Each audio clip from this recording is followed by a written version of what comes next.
3 invités avec nous chaque soir pour décrypter les mouvements de la planète marché. Marc Riez est avec nous ce soir, directeur général de Vega IM. Bonsoir Marc. Bonsoir Grégoire. Merci d'être là. Merci à Gilles Bazissir de nous accompagner également. Bonsoir Gilles. Bonsoir. Vous êtes le président d'Equity GPS et Eric Turgeman est également à nos côtés. Bonsoir Eric. Bonsoir Grégoire. Ravi de vous retrouver. Vous êtes co-directeur de la gestion collective chez Ophi Invest Asset Management. Séquence Banque Centrale donc, avec la Fed attendue mercredi soir sur sa communication. Eric, je le disais en introduction, précédente réunion de politique monétaire avait lieu les 30 et 31 janvier. À cette occasion, Jérôme Powell nous avait dit que la Fed, le comité de politique monétaire, avait besoin d'une greater confidence, une plus grande confiance dans la capacité de l'inflation à continuer de baisser vers les 2%. Il y a une dizaine de jours devant le Congrès, il nous a dit que le timing n'était pas loin, not far, timing pour baisser évidemment les taux aux États-Unis. Qu'est-ce qu'il peut nous dire de plus cette semaine? Et est-ce qu'il va acter du fait que la Fed peut avoir un peu plus de confiance encore dans la capacité de l'inflation à rejoindre les 2%? À mon avis, pas suffisamment de confiance, parce qu'il n'y a pas de raison de se précipiter. D'abord, la croissance est forte, toujours, ça c'est une surprise. L'inflation régresse, mais reste quand même à des niveaux un peu trop élevés. Donc il n'y a pas de raison. Voilà. La seule raison, c'est qu'ils ont annoncé effectivement depuis quelques mois qu'ils baisseraient. Mais en début d'année, on attendait 7 baisses de taux. Là, je crois qu'on en attend 3. Même peut-être moins. Peut-être même moins. Ouais. Le gros risque, ce serait qu'il n'y en ait aucune.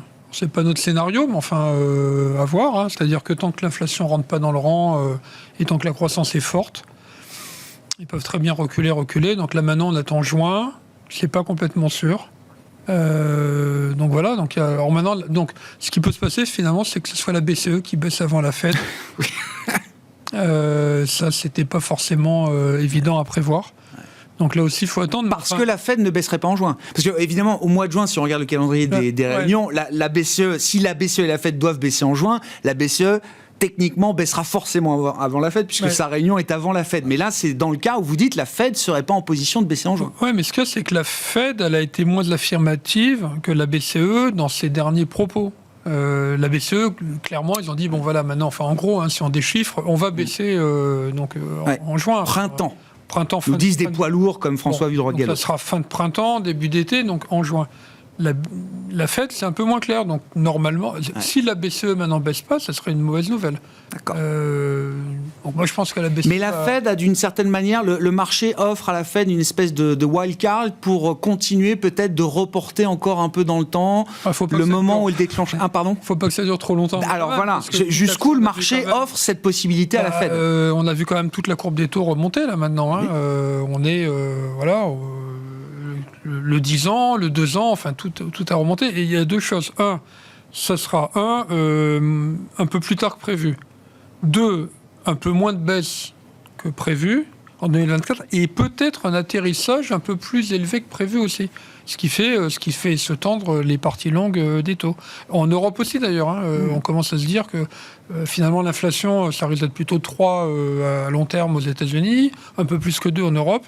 Et donc un atterrissage de terminal de baisse des taux plus élevé que ce qu'on anticipait en début d'année. Ouais.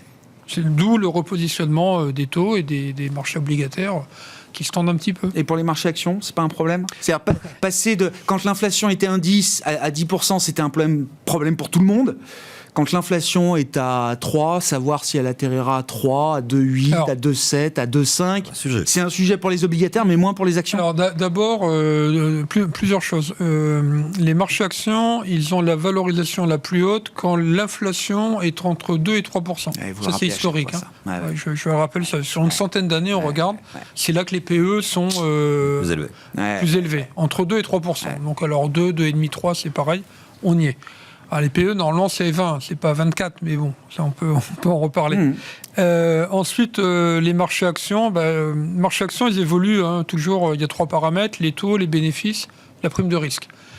Donc, normalement, ils montent soit quand les taux baissent, soit quand les bénéfices sont revus à la hausse, soit quand la prime de risque diminue. Bon, les taux, ils n'ont pas baissé depuis le début de l'année, les bénéfices n'ont pas été revus à la hausse, globalement, c'est donc la prime de risque qui a baissé. Ouais. Donc, on a des PE qui ont monté, sans que les taux baissent, ça veut dire que y a optimisme des marchés actions, puisqu'on a maintenant des PE. Sur les résultats passés, on est à 14. Voilà. Bon, ça veut dire qu'il n'y a pas de risque. À voir, ça chacun. Les primes de risque action ne sont pas tout à fait les mêmes qu'on regarde aux États-Unis, en Chine, au Japon ou en Europe aujourd'hui. Mais effectivement, au global, c'est plutôt la prime de risque qui s'est comprimée dans ce mouvement de marché. Comment vous regardez cette séquence banque centrale qui arrive et encore une fois, ce schéma de marché ou même ce schéma macro qui est resté quand même très porteur pour les actifs risqués, Marc. C'est vrai qu'en début d'année, le sujet, c'était de se dire il faut qu'il y ait ces 7 baisses et qu'elles commencent dès le mois de mars, etc. Pas de salut sans 7 baisses de taux commençant dès le mois de mars. Et pour le coup, le marché avait déjà un peu trépigné en janvier en voyant que ça s'éloignait, etc. Donc, une sorte de correction à plat un peu de cette espérance. Et étonnamment, effectivement, après, il s'est mis à admettre l'idée que, somme toute, il y en aurait moins, sans pour autant baisser, voire même en montant. Alors, comme disait justement Eric, jusqu'à quand ? Parce que, effectivement, c'est un crédit qui a été donné, mais qui peut disparaître un jour. C'est un schéma qui a des limites, quand même. C'est un schéma qui a des limites. D'accord. Parce qu'en fait, je pense qu'au début, il s'est dit, finalement, le sens de l'histoire, c'est quand même que ces baisses surviennent à un moment ou à un autre. Donc le fait que ce soit décalé de 3 mois, somme toute, c'est peut-être pas si grave que ça. C'est peut-être juste, il faut juste être un peu plus patient. Ça remet peut-être pas en cause, pour les actions, le scénario économique. Mais c'est parce qu'il y a plus de croissance, j'allais dire, c'est pour la bonne cause, quoi. Voilà. C'était un peu pour la bonne cause. C'est ça. Effectivement, l'économie se tenait bien. Bon, finalement, le truc, c'est qu'effectivement, on voit bien que des taux à 5,25, 5,50 aux États-Unis, il y a quand même un moment où forcément, ça va pénaliser. Et il y a un moment où forcément, le marché risque de se dire non, mais là, on attend trop longtemps, on est en train de tuer le bébé. Donc, c'est trop haut depuis trop longtemps. C'est ça. Et ça, je ne sais pas à quel moment ça peut survenir, mais c'est un risque qui nous pend un peu au nez, effectivement, surtout dans un contexte, comme le disait Eric, de primes de risque qui, elles, ont été revues à la baisse. Bon. Donc, il ne faudrait quand même pas que cette promesse, parce que quand même, en décembre, souvenons-vous que Jérôme Powell avait été assez assertif sur le fait qu'il allait baisser. Donc là, maintenant, il nous dit qu'il faut avoir plus de preuves, etc. Et c'est vrai que depuis le début de l'année, des preuves supplémentaires, on ne peut pas dire qu'il en ait eu beaucoup. Nous, on regarde beaucoup, par exemple, le chiffre des JOLTS, le chiffre... les ouvertures d'emploi, de postes vacants. Disponibles, non pourvus, etc. En février, on était encore à 8,8 millions comme en janvier. Donc il n'y a pas eu là-dessus d'avancée majeure. Les hausses de salaire, ça a très légèrement diminué, mais c'est encore à 4,3 sur un an glissant, donc c'est quand même pas mal encore. Le PIB encore à 3,5. Donc c'est vrai qu'on ne peut pas dire qu'il ait de signaux vraiment impératifs. À tel point que le scénario du no lending commence à devenir un peu aveuglant. Donc, peut-être. Donc, il ne faudrait pas que cette affaire-là dure trop longtemps quand même, d'autant qu'après, on sait qu'à l'automne, il y a les élections présidentielles, donc il ne pourra plus bouger. Donc là, ça reporterait vraiment à la toute fin d'année. Je ne suis pas sûr que le marché soit si patient que ça quand même. Ouais. Un des arguments d'ailleurs de ceux qui estiment qu'il faut vraiment rester sur quelque chose de très prudent en matière de baisse de taux, c'est justement les effets de marché, Gilles. C'est-à-dire que depuis le pivot de décembre, Jérôme Powell a quand même entretenu un effet de marché très très fort, très puissant, avec une détente des conditions financières, resserrement des spreads, les marchés actions au plus haut, etc., qui redonne un peu de vent dans les voiles à la croissance et peut-être aussi à l'inflation in fine. En effet, parce que là, vous avez parfaitement raison, la hausse des actions aux États-Unis, indirectement, mais assez puissamment, compte tenu de la financiarisation des marchés financiers, de leur interconnexion, abaisse le coût du capital. Et pas seulement sur la classe action, c'est-à-dire quand on est cher, on peut faire des augmentations de capital, et donc quand on est une entreprise plutôt dilutive, à des niveaux chers, donc voilà, c'est bien pour l'entreprise. Certains démontrent que c'est plus intéressant d'ailleurs de se refinancer via des augmentations de capital aujourd'hui que via de la dette, par exemple. Alors que pendant la période taux zéro, c'était no-brainer, c'était la dette qu'il fallait avoir. Mais justement, c'est un petit peu un signal avancé. Si on a un pipe qui augmente sensiblement en termes de mise sur le marché de nouvelles IPO, par exemple, c'est historiquement un petit signal contrariant, bien évidemment. C'est pas encore vraiment le cas, mais oui. Pas encore le cas, non, tout à fait, en termes de mise sur le marché effective, mais certains pensent que le pipe se remplit un petit peu, notamment en provenance du private equity, où là, les valorisations sont sensiblement plus élevées. Formellement et apparemment et en apparence. Alors l'autre élément, c'est bien sûr sur juste le spread de taux, le high yield pour simplifier. En fait, les spreads sont encore très bons. Et, encore très bon, alors hyper serré quoi. Ils sont serrés. Oui, c'est ça. Pour les entreprises, voilà. Et laissent entendre encore, donc d'où il n'y a pas de surcoût de financement exceptionnel en tout cas ou extraordinaire pour ces entreprises. Le fait que est-ce que la politique de la Fed aujourd'hui est si restrictive, merci que cela. Et même la Fed elle-même et Powell lui-même se contredisent de temps en temps un petit peu en la matière. Moi, je trouve d'ailleurs, devant le Sénat, il dit qu'on est très restrictif et on va commencer à réduire un petit peu. Dans d'autres endroits et à d'autres occasions, il laisse le sujet un petit peu plus ouvert parce que bien sûr le sujet est très compliqué à apprécier précisément, bien sûr. Mais donc, on peut un peu tout dire en ce moment. Et donc, de ce point de vue-là, en effet, nous, dans nos signaux au niveau du monde, on vient de rentrer en termes de valorisation de rating equity GPS agrégé pour le monde global dans le dernier cadran, le cadran le plus cher, le moins favorable. Donc, on est à 2,2 sur 10. Alors, on n'est pas encore à 0 sur 10, mais 2,2 sur 10 historiquement. On passe sous les 2,5. Voilà, on passe sous les 2,5. C'est-à-dire que le marché au minimum est bien pricé, quoi. Et il est bien pricé. Alors, on a encore une petite espérance de gain positive, plus 3% à 3 mois en rythme annualisé, donc c'est pas loin de zéro. Parce qu'on est quand même dans une phase de marché bull. Et nous, on a tendance à trouver malin de respecter les phases, d'abord de les mesurer, pas seulement sur un agrégat, mais sur plein d'agrégats, on en a même jusqu'aux actions, bien sûr, et à croiser nos ratings fondamentaux avec l'existence d'un sentiment de marché qui, quelque part, est le reflet de flux d'achats et de ventes. Et c'est à la fin, c'est les acheteurs et les vendeurs qui établissent les prix, et pas seulement la valorisation ou la dynamique des perspectives d'entreprise qu'on essaye d'intégrer aussi. On voit bien, quand on se réfère à des périodes historiques type 99-2000, alors qu'on était déjà très cher, le Nasdaq a pu doubler encore en 12 mois. C'est ça.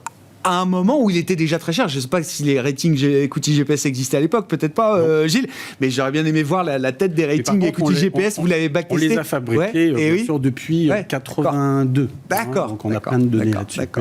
Oui, ça nous permet d'étalonner aussi. Donc le sentiment, c'est important quand même. Dans la prise en compte et la mesure de l'espérance de gain qu'on peut avoir. Ça permet d'avoir des approches encore plus discriminantes dans ce qu'on pense des grands indices ou des secteurs ou des régions, voire même des valeurs. Et historiquement, quand le rating était à 2,2, 6 mois plus tard, on était plus bas sur le marché. Bien, merci de la question. Historiquement, quand on était à ce niveau-là de rating, précisément, et en marché boule, la performance était encore légèrement positive. D'accord.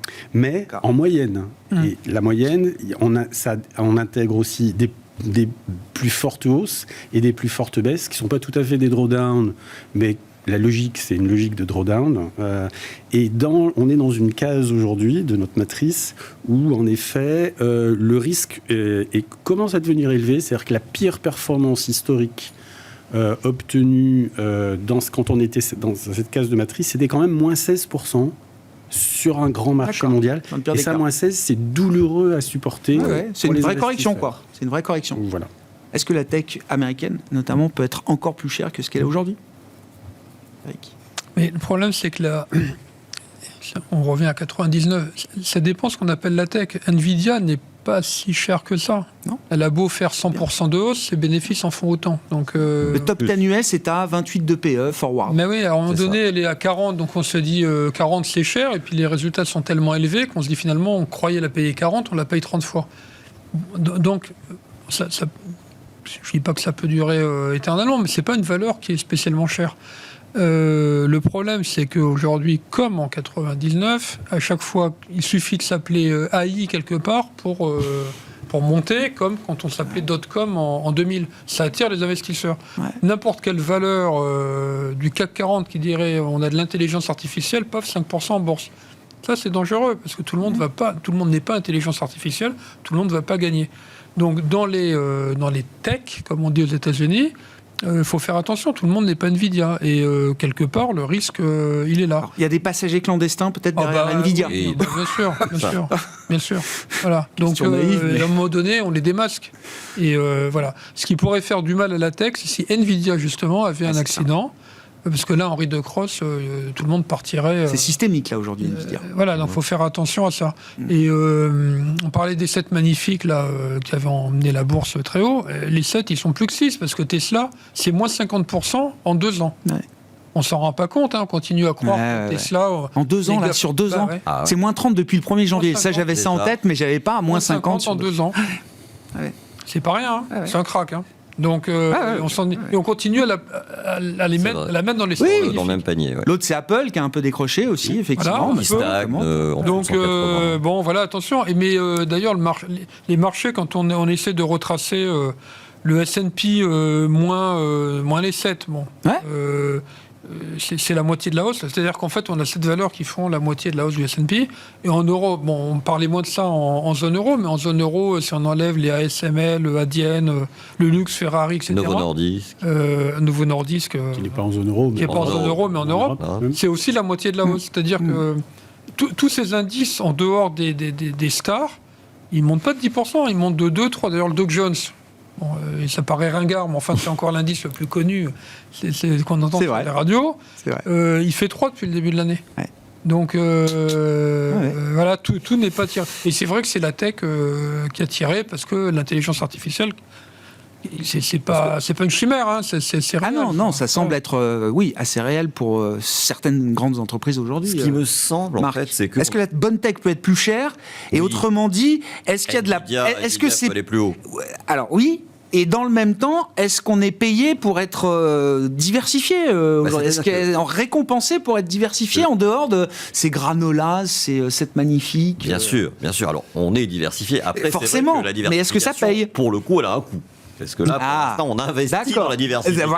J'aime bien cette idée. On investit dans la diversification. C'est un peu comme acheter une prime d'assurance. Ça n'a pas encore... D'accord. Il faut quand même payer la prime. Donc là, c'est un peu ce qui se passe. Très intéressant. Mais ce qui me semble à moi, c'est qu'il n'y a pas eu de vraie capitulation des baissiers pour l'instant. Et c'est ça qui me laisse à penser qu'on n'est peut-être pas complètement tout à fait en haut.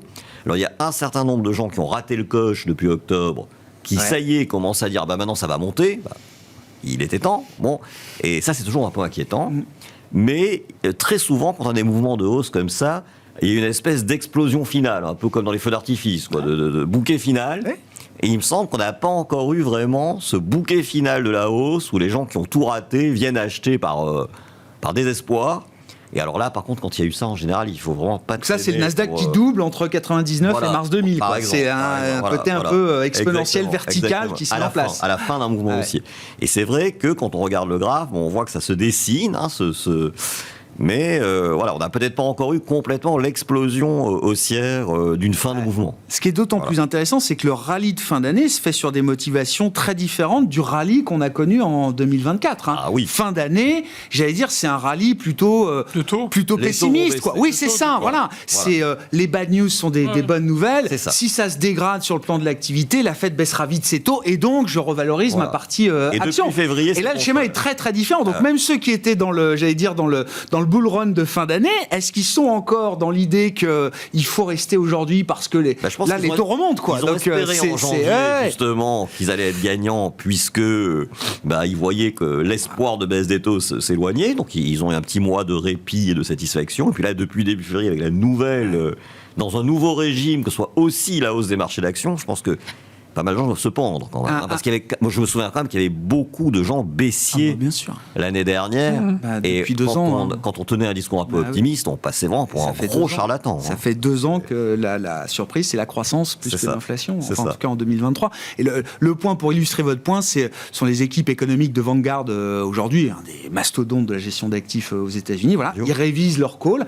Ils étaient à 0,5 de croissance 2024 aux États-Unis. Ils passent directement à 2. Oui. Voilà. Ça, c'est une capitulation, d'une équipe de recherche économique qui se laisse abattre par la situation. Et on était à 0,5, on est à 2. Et ça, c'est pas neutre, parce que. Non. Ça veut dire que derrière, il y a des décisions qui sont prises, j'imagine. Oui, et puis non, mais.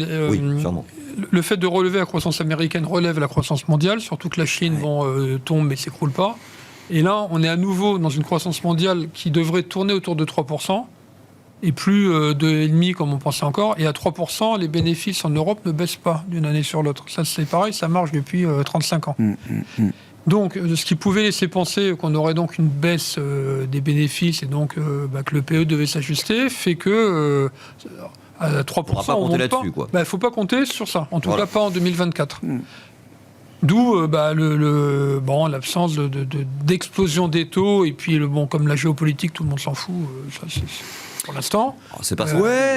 On en a vu les limites. Mais il peut se passer n'importe quoi. On peut parler de nucléaire, de tout, les marchés, rien à faire. On ne devrait pas normalement avoir une prime de risque qui diminue quand on a comme ça un contexte géopolitique qui se tend aussi, autant. Or, la prime de risque diminue. Donc, tout ça pour dire qu'une croissance à 3, il y a moins de risques sur les bénéfices. Bien sûr. Et c'est ce qui porte les marchés, en dépit des quelques soubresauts des taux, parce que personne ne considère qu'il y aura un krach obligataire. C'est juste qu'on recule l'échéance. Personne aujourd'hui dit que le 10 ans allemand va aller à 3%. Il a été, oui, voilà, c'est ça, réellement. Tout ce qu'on dit, c'est ils vont retarder, pas tout de suite, mais personne n'imagine. Là, en revanche, il y avait une surprise, là, ça pourrait effectivement. Là, pour le coup, personne n'anticipe ça. C'est ça, 2,50 sur le 10 ans allemand, ok, tant que c'est pas 3, 4,30, 35 sur le 10 ans américain, ok, tant que c'est pas 5.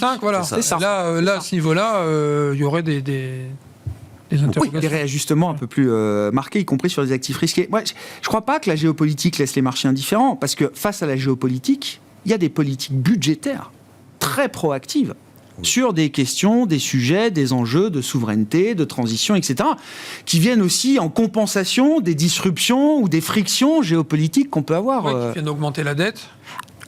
Non, mais je ne dis pas que c'est neutre. Et normalement, on devrait faire monter les taux. Normalement. Voilà. Donc la géopolitique, je ne pense pas que ça soit quand même bénéfique. Mais je ne dis pas que c'est un soutien. Mais pour l'instant, les marchés n'en tiennent pas compte parce qu'il n'y a pas d'impact sur les résultats des sociétés. Alors il y a les outils qui obligent les bateaux à faire le tour de l'Afrique. Ça renchérit un petit peu le délai, commerce, c'est ça. Mais il n'y a pas de conséquences. Non. Je crois qu'on a tous, en fait, tellement surréagi certaines fois dans le passé à des nouvelles géopolitiques pour s'apercevoir quelques jours après que finalement c'était déjà oublié, voilà. Parce qu'il y a on est tous un peu mitridatisés en fait par ça. Moi je vois quand il y a eu Fukushima, c'était la catastrophe, 3 jours après le marché était repassé au-dessus déjà. C'était pas le même effet. On peut pas dire l'invasion de l'Ukraine par la Russie le 24 février, on peut pas dire que ça n'a pas eu d'impact. Ça a peut-être même pas longtemps. Pas longtemps. On n'en parle plus beaucoup, dans les médias, etc. Parce qu'il n'y a pas d'impact. Ce qui a fait peur à ce moment-là, c'était le prix du gaz. Ça a eu des impacts sur le prix de l'énergie, sur le coût de financement des États. C'est des impacts qui se sont quand même diffusés dans le temps. Qui ont amené les banques à baisser. Souvenez-vous qu'on pouvait plus chauffer en hiver, etc. Tout ça s'est tombé à l'eau. Ils ont retrouvé du gaz, on ne sait pas comment, mais ils l'ont acheté. C'est le même, de toute façon. Voilà. C'est juste qu'il fait un tour de plus. Mais face à ça, vous dites, il y a les politiques budgétaires qui sont venues compenser ce risque géopolitique avec... En creusant les déficits. Par voie de conséquence, des déficits et un endettement qui s'est creusé. Et on le voit sur certains secteurs ou alors sur certains pays. Parce que les pays émergents très dépendants d'importation de céréales ou d'énergie, parce que leur population aurait explosé sur les 50 dernières années, eux, ils souffrent. Un exemple, c'est la dévaluation de la livre égyptienne. Ouais. Oui. L'Égypte, c'est 100 millions d'habitants. Qui vit sur une, entre guillemets, île géographique autour dans 2 kilomètres autour du Nil, qui lui-même avec une problématique de guerre de l'eau potentielle entre les pays en amont et l'Égypte. Et de qualité également, à moyen terme, de cette eau également. Donc on le voit quand même. Là, c'était de mémoire, moins 50% sur la livre turque, sur la livre égyptienne, pardon. Et puis une hausse des taux, en plus, une hausse des taux courts. Donc là, ça reste local, ça reste spécifique. Oui, c'est pas les marchés globaux qui sont mais ça veut inquiets. Ça veut dire qu'on a une situation quand même sociale qui va se tendre. Donc là, est-ce que c'est cohérent avec une prime de risque générale qui baisse ?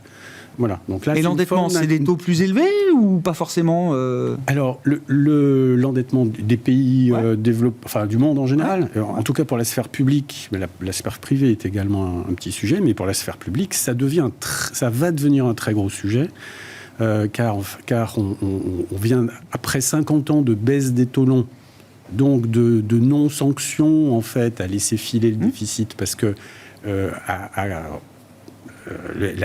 charge de la dette. La vraie mesure, c'est la charge de la dette, à la fin.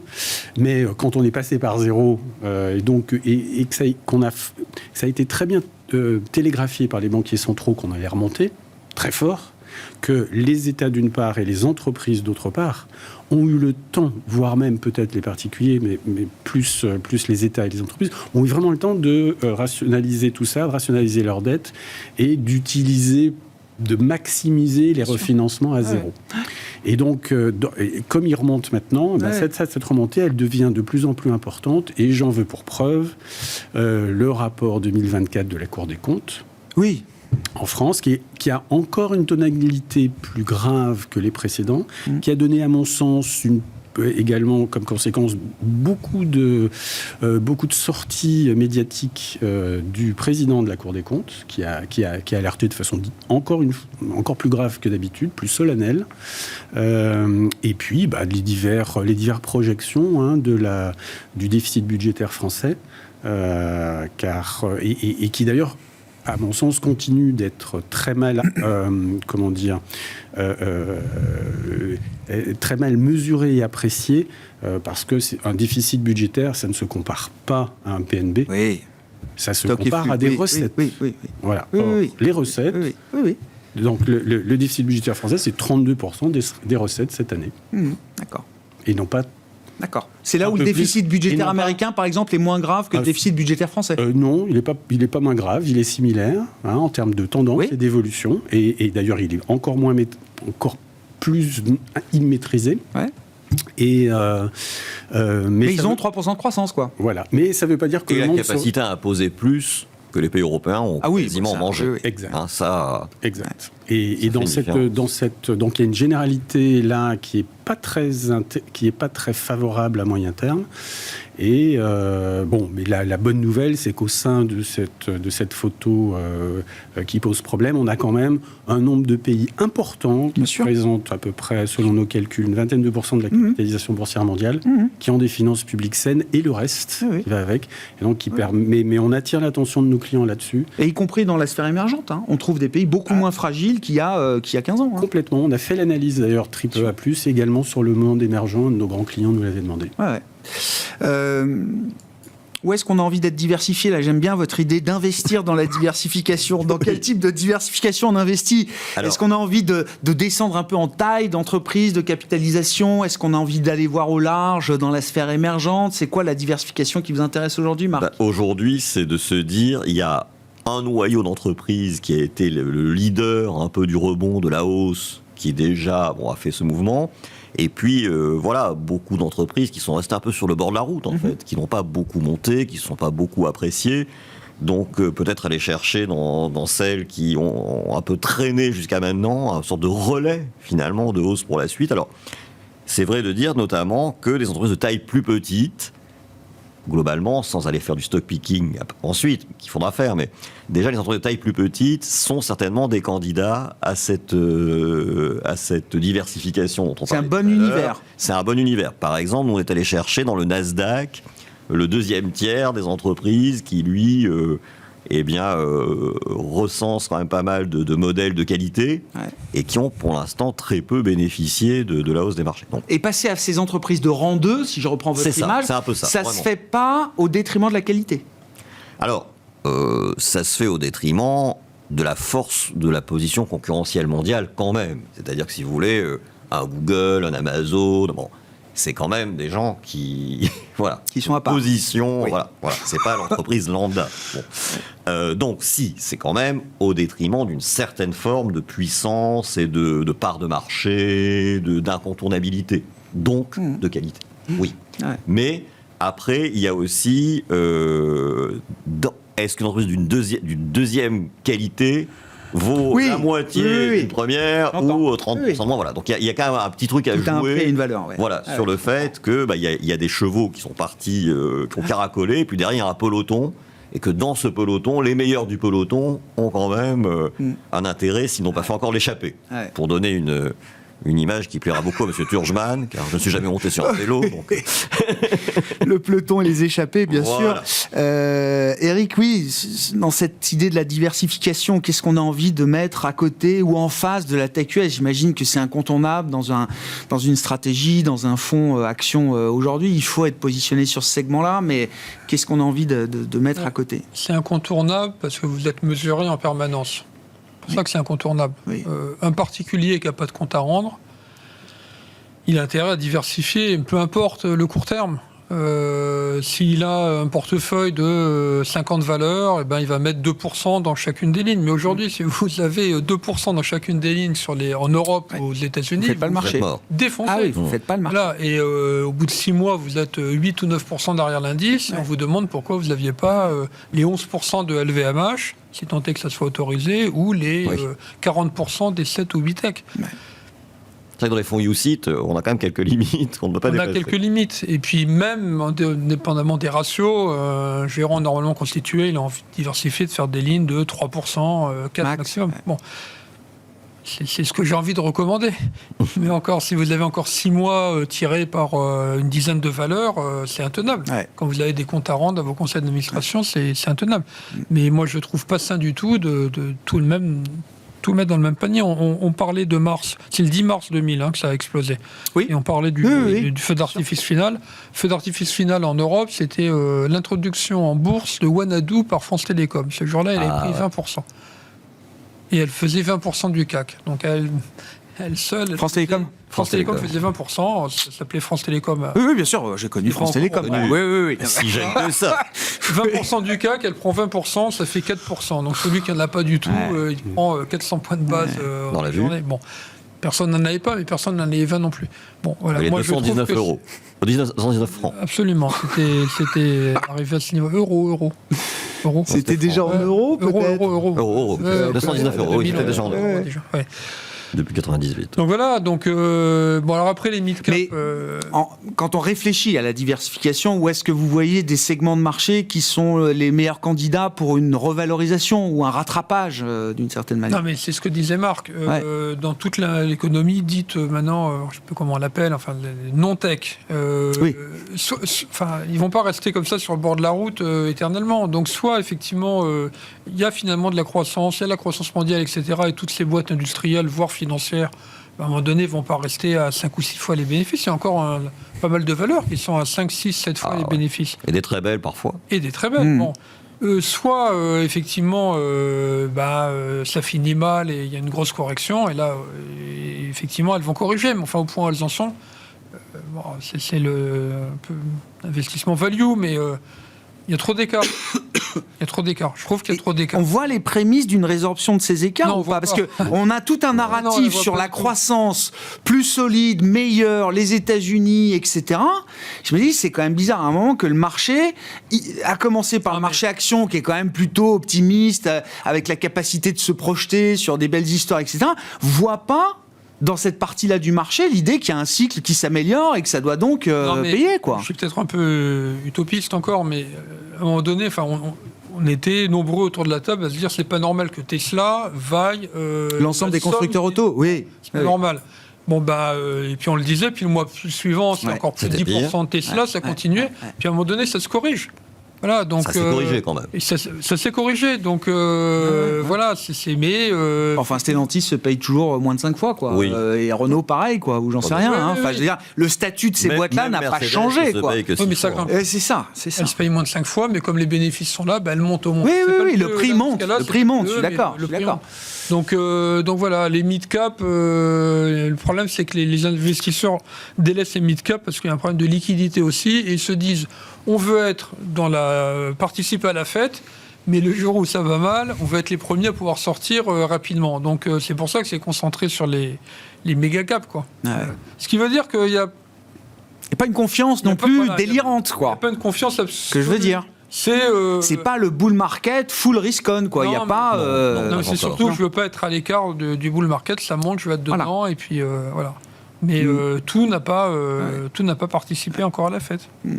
Gilles, sur cette idée de diversification, là, je pense que les ratings Equity GPS nous donnent des pistes intéressantes. Pour un rating mondial, je le rappelle, à 2,2, voilà, c'est pas... Et un rating américain, 1,5. Hein, voilà, 1,5. Sur les États-Unis. Donc là, on a des espérances de gains devant nous qui sont quand même considérablement réduites, j'imagine. Plus exactement, alors c'est le potentiel de risque. D'accord. Parce que... on parle beaucoup d'espérance de gain sur les marchés actions, mais la notion de risque est élevée. Et là, on commence à rentrer dans des zones où ce n'est pas encore des espérances de gain négatives, de pertes. Mais là, on accroît historiquement, le risque s'est accru et le risque de drawdown s'est accru dans ces parages-là. Mais pricé pour la perfection, quoi, un peu. Voilà, c'est une façon de le dire. C'est une façon de le dire. Et la perfection, donc ces espoirs peuvent durer. Mais voilà. Donc, mais pour se diversifier, nous, on a vraiment une anomalie sectorielle mondiale à l'heure actuelle sur la santé. Et qui serait, avec plutôt un bon rating, une espérance de gain élevée, également un marché à deux vitesses dans ce secteur-là, avec beaucoup de cash cow qui valent pas grand-chose, mais qui ont du mal à renouveler leur chiffre d'affaires et leurs espoirs de leur croissance potentielle, et en effet, pas mal de valeurs qui sont très très chères, avec des taux de croissance fantastiques, qui peuvent rester très cher longtemps, tant que la croissance est là, mais on en a quand même au milieu ou en haut à droite ou en package, je dirais, en portefeuille, et c'est là où la notion de portefeuille est importante pour mitiger le risque. Mais au global, on a ce secteur qui vraiment ressort très, très clairement. Très favorablement, Ce qui serait également assez cohérent historiquement avec une hypothèse de marché qui ne continue pas de monter de façon incroyable à l'avenir. C'est quand même un pari raisonnablement défensif quand même. Mais nous, on l'observe en bottom-up, à partir de nos ratings et non pas d'une construction intellectuelle donnée. Non, mais c'est intéressant, il y a quelque chose de défensif quand même dans ce rallye action, en tout cas concentré vers des certitudes du moment, que ce soit l'IA ou des grandes valeurs, des large caps, etc. Tiens, ça m'amène peut-être à vous poser cette question, Marc. Comment vous expliquez que l'or et le Bitcoin soient des niveaux records en ce moment dans un contexte qu'on a décrit comme plutôt favorable pour les actifs risqués? Alors, dans le cas du Bitcoin, vous avez vu qu'il y a une très forte corrélation avec les valeurs de la tech. Puisque il y a eu cette fameuse correction du Bitcoin à partir de octobre-novembre 2021 jusqu'au moment où les taux étaient au plus haut, donc en octobre 2023. Et donc, il est très très corrélé à du Google, de l'Amazon, le Nasdaq en général, etc. La crème du Nasdaq. Alors, on voit bien dans cette corrélation l'idée sensibilité au taux d'intérêt, parce que c'est sûr que lui ne donne pas d'intérêt. Donc, si les obliges en donnent 5, comme le 10 ans américain il y a quelques mois, on se prive quand même de 5% par an de rendement en étant sur du Bitcoin, donc ça peut justifier que dans ces phases-là, il baisse et qu'à contrario, quand il attend que les taux baissent, il remonte. Mais là, c'est vraiment disproportionné. Parce que, pour le coup, on se prive encore quand même de 4 et quelques que donne le 10 ans américain, du 4,30 du 10 ans américain. Donc. Mais en tout cas, il y a cette corrélation qui est très très forte, donc ça peut s'expliquer. Sur l'or, c'est un peu plus compliqué à comprendre, parce que les matières premières dans leur ensemble, c'est quand même le pire secteur boursier de l'année, ça perd 10%, les valeurs minières cotées depuis le début de l'année, c'est le plus mauvais secteur, voilà. Et donc, qu'est-ce qui se passe sur l'or ? C'est un marché qui n'est pas toujours simple à comprendre. On peut deviner qu'il y a derrière ça quelques acheteurs quand même. Alors, est-ce que c'est des banques centrales ? Elles sont acheteurs par nature, oui. Acheteuses par nature. Parce que finalement, la jeune génération qui a envie d'avoir du Bitcoin, elle ne va pas tellement acheter de l'or. Ça fait un peu papy-mougeot d'acheter de l'or. C'est vraiment, c'est pas très sexy, quoi. C'est pas générationnel. Donc là, cette corrélation entre le Bitcoin, à part le fait que ça puisse être une défiance vis-à-vis du dollar, de la monnaie en général, je vois pas tellement d'autres explications. On peut se dire le dollar, la monnaie en général, voilà, c'est de la monnaie de les banques centrales laisseront filer l'inflation de voilà, 2%. Oui, il y a une dédollarisation quelque part. C'est comme ça que j'interprète. Parce que fondamentalement, l'or, les taux réels ne baissent pas. Non, ils ont même remonté depuis 15 jours. Logiquement, c'est ça qui est marquant. L'or devrait baisser, c'est pas le cas. Alors après, quand même, juste pour remettre en perspective, l'or en 2011, ça valait 1800. Hein. Donc, on est à 2000, on a fait quoi, 2002 ? Oui, c'est énorme. Oui. C'est pas énorme. Oui, il fallait mieux être en action. Oui, en 2011. Oui, en 2011. En 2011. Et même 300, sur des obligations. Bon, voilà. Mais moi, je pense que c'est ça la raison, quoi. Enfin, c'est par rapport aux monnaies, c'est une alternative. Moi, le Bitcoin, je suis incapable de donner un prix, donc. Je sais pas, mais enfin, effectivement, c'est ce que disait Marc. Hein, c'est générationnel, c'est vraiment. Ouais, générationnel. Mais l'or monte aussi. Avec les ETF Bitcoin aujourd'hui à Wall Street, ça devient aussi une forme d'institutionnalisation de ces actifs. Hein. Ouais. Mais il n'y a pas que le Bitcoin dans les cryptos, il y en a. Non. Oui. Un nombre incroyable. Je crois que le complexe crypto, d'ailleurs, n'a pas retrouvé la market cap record qu'il avait atteint à un moment. Là aussi, 3 000 milliards, pas toutes être gagnantes. Hein. Enfin, non. Là, on est bien d'accord. Hein. Enfin, on s'arrêtera là pour ce soir, messieurs, en tout cas. Merci beaucoup d'avoir été les invités de Planète Marché. Éric Turgeman, co-directeur de la gestion collective chez Ophi Invest Asset Management, Gilles Bazissière, président d'Equity GPS, et Marc Riez, le directeur général de Vega IM.